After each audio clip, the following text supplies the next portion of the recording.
இது மகிமை நேரம். இயேசு கிறிஸ்துவின் நிதான நாமத்தினாலே கடந்த 6 நாட்களும் நாம் எங்கெங்கு சமாதானம், எப்படிப்பட்ட சமாதானம் இருக்க வேண்டும் என்கிற காரியத்தை குறித்து நாம் தியானித்தோம். இந்த வாரத்தின் இறுதி நாளில் கூட சமாதானம் எங்கே இருக்கிறதாம் என்று சொல்லி நாம் தியானிக்க இருக்கிறோம். பரலோகத்தில் சமாதானம் என்று சொல்லி நாம் தியானிக்க இருக்கின்றோம். லூக்கா 19ஆம் அதிகாரம் 38ஆம் வசனத்திலே வாசிக்கின்றோம். கர்த்தருடைய நாமத்தினாலே வருகிற ராஜா ஸ்தோத்திரிக்கப்பட்டவர், பரலோகத்திலே சமாதானமும் உன்னதத்திலே மகிமையும் உண்டாவதாக என்று சொல்லி மிகுந்த சந்தோஷத்தோடே தேவனை புகழ்ந்தார்கள், மிகுந்த சத்தத்தோடே தேவனை புகழ்ந்தார்கள் என்று சொல்லி நாம் லூக்காவிலே வாசிக்கின்றோம். சமாதானம் எங்கு இருக்கிறதா? பரலோகத்திலே சமாதானம் இருக்கிறது என்று சொல்லி நாம் வாசிக்கிறோம். பரலோகம் அது எப்படிப்பட்ட ஒரு இடம்? அது சந்தோஷமும் ஒரு சமாதானமும் நிறைந்த ஒரு இடமாக காணப்படுகிறது. அநேக பரிசுத்தவான்கள் இந்த சமாதானம் நிறைந்த இடத்திலே சேர்ந்து தேவனை துதித்து கொண்டே இருக்கின்றார்கள். அங்கு வேற எந்த வேலையுமே இல்லை. அந்த பரலோகத்தில் உட்கார்ந்து தேவனை புகழ்ந்து துதித்து பாடி ஆராதித்து கொண்டே இருக்கிறார்கள். அது ஒரு சமாதானம் நிறைந்த இடம், ஒரு இளைப்பாறுகின்ற ஒரு இடம்தான் இந்த பரலோகம். அந்த பரலோக வாழ்வுக்குள்ளே இன்றைக்கு அநேக பரிசுத்தவான்கள் அந்த இடத்திலே சேர்ந்து ஆண்டவரை துதித்து ஆராதித்து கொண்டே இருக்கின்றார்கள்.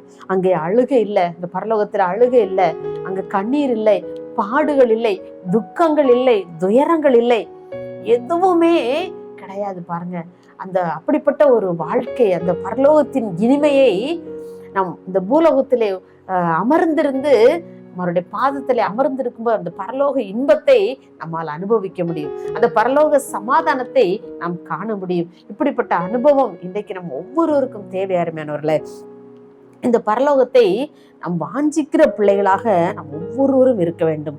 ஒவ்வொரு நாளும் நம்ம அந்த பரலோகத்தை ஒவ்வொரு நாளும் வாஞ்சித்து நாடி தேடி அலைகிற பிள்ளைகளாக நம்ம இருக்க வேண்டும். ஏன்னா அப்பதான் அந்த பரலோக சமாதானம் நமக்குள்ள இறங்கி வரும். அல்லன்னு சொன்னா நம்ம முதிர்ந்த வயது உள்ளவர்களை பார்க்கும்போது சில பேர்லாம் மரண பயத்தோடு வாழ்ந்து கொண்டிருப்பாங்க. ஐயோ, என் வாழ்க்கை முடிந்து போகிறதே, நான் பரலோகத்துக்கு போவேனா போக மாட்டேனா, என்னுடைய ஆத்துமா எங்க போகும், இப்படி பலதரப்பட்ட கேள்விகளோடு இருந்திருப்பாங்க இல்லையா? பாருங்க, ஒவ்வொரு நாள் நாம் மரண பயத்தோடு நாம் ஜீவிக்கிறோமா, அல்லது சமாதானம் நிறைந்த அந்த வாழ்க்கையை நாம் ஒவ்வொரு நாளும் நாம் வாஞ்சித்து கொண்டிருக்கிறோமா? சமாதானம் நிறைந்த அந்த இடத்திற்கு செல்லணும்னு சொன்னா நம்முடைய வாழ்க்கையில என்ன வேணும்? பரிசுத்தம் வேணும். அந்த பரலோக பாக்கியத்தை நாம் பெற்றுக்கொள்ள வேண்டும் என்று சொன்னால் நம்முடைய வாழ்க்கையில பரிசுத்தம் வேணும். ஏன்னா பரிசுத்தம் இல்லாமல் யாரும் அவரை தரிசிக்க முடியாது என்று சொல்லலாம் வேதத்திலே வாசிக்கிறோம். பாருங்க, என்னுடைய வீட்லையும் கூட நான் என்னுடைய பணி முடிந்து வந்து அப்படி அநேக நேரங்களில் தனிமையாக இருக்க வேண்டிய சூழ்நிலையெல்லாம் வரும்போது பாருங்க, அப்படி அந்த அப்படி ஒரு 7 மணி 8 மணிக்கெல்லாம் எனக்கு அந்த பரலோக இன்பத்தை எனக்கு அனுபவிக்க வேண்டும் அப்படின்னு சொல்லி நான் ஒவ்வொரு நாளும் ஆண்டவருடைய சமூகத்தில் அமர்ந்திருப்பேன். ஜெபிப்பதற்கு அல்ல, அது தனி நேரம் உண்டு ஜெபிப்பதற்கு. ஆனா இந்த பரலோக இன்பத்தை அனுபவிக்கணும். ஏசப்பா, அந்த பரலோகத்துல யார் யாரெல்லாம் என்ன செஞ்சிட்டு இருக்காங்க, என்னை விட்டு கடந்து போன பரிசுத்தவான்கள், என்னுடைய உறவினர்கள் எல்லாம் என்ன செஞ்சிட்டு இருப்பாங்க, அதெல்லாம் நான் பார்க்கணும். ஏசப்பா, அவங்க என்ன செய்யறாங்க, அப்படியே ஒவ்வொரு நாளும் ஆண்டோடைய சமூகத்தில் ஆண்டவரோடு உறவாடி கொண்டே இருப்பேன். அநேக வேளைகளிலே எனக்கு அந்த இன்பமான சூழ்நிலைகளை ஆண்டவர் எனக்கு கட்டளையிடுவார். அந்த பரலோக இன்பத்தை என்னுடைய உள்ளத்திலே அனுபவிக்கும்படியான கிருபைகளை ஆண்டவர் தருவார். மிகுந்த என் மனசு ரொம்ப சந்தோஷமா இருக்கும். ஐயோ, நம்மை விட்டு கடந்து போனவர்கள் எல்லாம், நம்முடைய முன்னோர்கள் எல்லாம், அநேக பரிசுத்தவான்கள் எல்லாம் ஆண்டவரை போற்றி துதித்து கொண்டிருக்கின்ற அந்த நிகழ்வுகள் எல்லாம் என் மனக்கண்கள் முன்பதாக அப்படியே ஒவ்வொன்றாக நிறுத்தி நான் தியானிக்கும் பொழுது என்னுடைய உள்ளத்தில் அவ்வளவு ஒரு பரவசம் இருக்கும். பாருங்க, அந்த பரலோக இன்பத்தை உண்மையிலேயே என் வாழ்க்கையில இந்த பூலோகத்திலே அனுபவிக்கும்படியான கிருபையை ஆண்டவர் கொடுத்திருக்கின்றார். அப்படியே நம் வாழ்க்கையில் ஒவ்வொருவரும் அந்த பரலோக சமாதானத்தை, அந்த பரலோக இன்பத்தை நம்முடைய வாழ்க்கையில ஒவ்வொருவரும் கூட இந்த பூலோகத்தில் அனுபவிக்கும் போது இந்த பூலோகத்தில் கவலைகள், பாடுகள், கஷ்டங்கள் எல்லாம் அடைச்சி போ, அவ்வளவுதான், எனக்கு இதெல்லாம் ஒரு பொருட்டே இல்லை அப்படிங்கிற மாதிரி என்னச்சு மனசுக்கு தோணும்.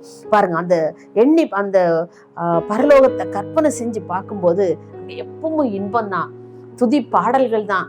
என்ன நம்ம ஆலயத்திலே ஒரு 2 hours நம்ம வேணா என்ன துதி ஆராதனை நடத்தும் போது அதை 2 மணி நேரம் மாத்திரம் நம்ம ஆராதிச்சுட்டு நம்ம வீட்டுக்கு வந்துடுறோம். வீட்டுக்கு நம்ம ஆலயத்தில் இருக்க மாதிரி நம்ம வீட்டுல வந்து ஆராதிக்க முடியாது இல்லையா? ஆனா பரலோகத்துல வேற எதுவுமே வேலை இல்லைங்க. நம்ம எப்பவும் ஆண்டவரை ஆராதித்து கொண்டே அவரை துதித்து கொண்டே இருக்கின்ற அந்த ஒரு அனுபவம் மாத்திரமே. அந்த அந்த பூலோகத்தை விட்டு நம்ம அடிக்கடி யோசிப்போம், ஏசப்பா இந்த பூலோகத்துல நான் படுகிற கஷ்டம், துன்பம், கண்ணீர் இதெல்லாம் விட்டுட்டு எப்போ நான் அந்த பரிசுத்தவான்களோடு சேர்ந்து நானும் உண்மை ஆராதிக்க வருவேன் என்று சொல்லி அவ்வளவு ஆர்வத்தோடு நான் ஆண்டவருடைய சமூகத்துல காத்திருக்கின்ற அநேக நாட்கள் உண்டு. நான் அவ்வளவு அப்படியே என் கண்களிலிருந்து கண்ணீர் பெருக்கெடுத்து ஓடும். ஐயா, இந்த பூலோகத்துல ஏயா நான் இவ்வளவு பாடுகளை அனுபவிக்கணுமா? இன்னைக்கு இந்த பரிசுத்தவான்கள் எல்லாம் உண்மை எவ்வளவு போற்றி ஆராதித்து கொண்டிருக்கிறாங்க, அந்த கூட்டத்தோடு நானும் சேர்ந்து கொள்ள வேண்டும் என்று சொல்லி அப்படிப்பட்ட ஒரு அனுபவத்தை நம்ம ஒவ்வொரு நாள் நம்முடைய வாழ்க்கையிலே இந்த பரலோக சமாதானத்தை நம்முடைய பூலோகத்தில் நம்ம அனுபவிக்கத்தக்கதான கிருபைகளை நம்ம ஆண்டவருடைய சமூகத்துல கேட்போம். ஆண்டவரே, அந்த பரலோகத்திலே சமாதானம் நிறைந்த ஒரு வாழ்க்கை இருக்கிறதாமே, அதை என்னுடைய வாழ்க்கையிலே இந்த பூமியிலே தாங்க. பூமியில ஒரு பாவி ஒரு மனம் திரும்பும் போது பரலோகத்திலே மிகுந்த சந்தோஷம் உண்டாயிருக்கும் என்று சொல்ல வேதத்துல பார்க்கணும்ல. எங்க சந்தோஷம் இருக்கும்?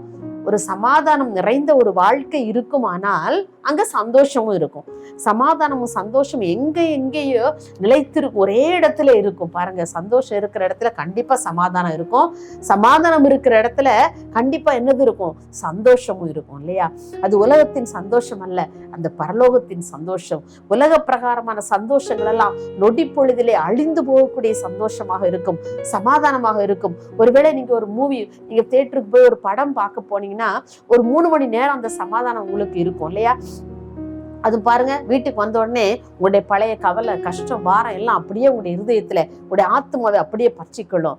ஆனா ஆண்டவருடைய சமூகத்தில் அமர்ந்திருந்து அவரை துதித்து பாடி அந்த பரலோக சமாதானம், சந்தோஷம், அந்த ஐக்கியத்தை நாம் நினைத்து நினைத்து நினைத்து தனிமையிலே நாம் அவரோடு கூட உறவாடும் பொழுது அந்த பரலோக சமாதானம் நம்முடைய உள்ளத்திலே இறங்கி நம்மை நிறைப்பதையும் கூட நம்முடைய வாழ்க்கையில் நாம் அனுபவிக்கலாம். எங்கெங்கே சமாதானங்கள், அந்த பரலோக சமாதானம் நம்முடைய உள்ளத்துல எங்கெங்கே இருக்கிறதோ, யார் யாருடைய உள்ளங்களிலே இருக்கிறதோ அங்கே நித்தியமான சந்தோஷமும் நிறைந்து காணப்படும் என்பதிலே சந்தோஷம் இல்லை, எங்களே சந்தேகம் இல்லை.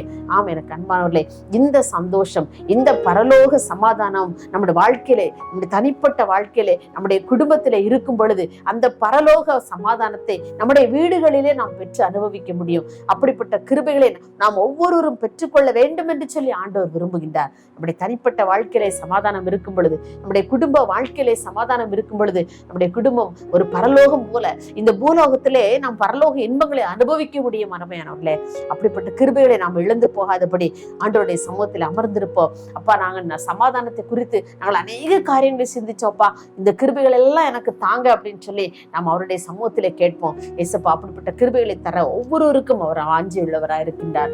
மகா இரக்கமும் கிருபை நிறைந்த எங்கள் அன்புலே சாமி, இந்த அருமையான இந்த வாரத்தின் இறுதி நாளுக்காக உமக்கு நன்றி செலுத்துகிறோம் ஐயா. ஆண்டவர், இந்த இறுதி நாளில் கூட நாங்கள் அந்த பரலோக சமாதானத்தை குறித்து நாங்கள் தியானிக்கும்படியாக உதவி செய்தீங்கப்பா. அந்த பரலோக சமாதானம் எங்கள் ஒவ்வொருவருடைய உள்ளத்திலும் நிறைந்திருக்கத்தக்கதான கிருபைகளை தாங்க. எங்கள் தனிப்பட்ட வாழ்க்கையிலே, என்னுடைய குடும்ப வாழ்க்கையிலே, என்னுடைய குடும்ப உறவுகளுக்குள்ளே, நாங்கள் பணிபுரிகின்ற இடங்களுக்குள்ளே இந்த பரலோக சமாதானம், சந்தோஷம் எங்கள் ஒவ்வொருவருடைய உள்ளத்தை நிரப்பத்தக்கதான கிருபைகளை எங்களுக்கு தாங்க. யார் யாருடைய இல்லத்திலே இந்த சமாதான குறைவுகள் காணப்படுகிறதோ அந்த சமாதான குறைச்சல்கள் எல்லாவற்றையும் எடுத்து போட்டு அந்த பரலோக சமாதானம் ஒவ்வொரு குடும்பங்களிலும் நிரம்பி வழியும்படியே நாங்கள் ஜெபிக்கிறோம். அப்படிப்பட்ட கிருபைகளை தந்து ஒவ்வொருவரையும் ஆசீர்வதிங்க. இயேசுவின் நாமத்தில் பிதாவே, ஆமென்.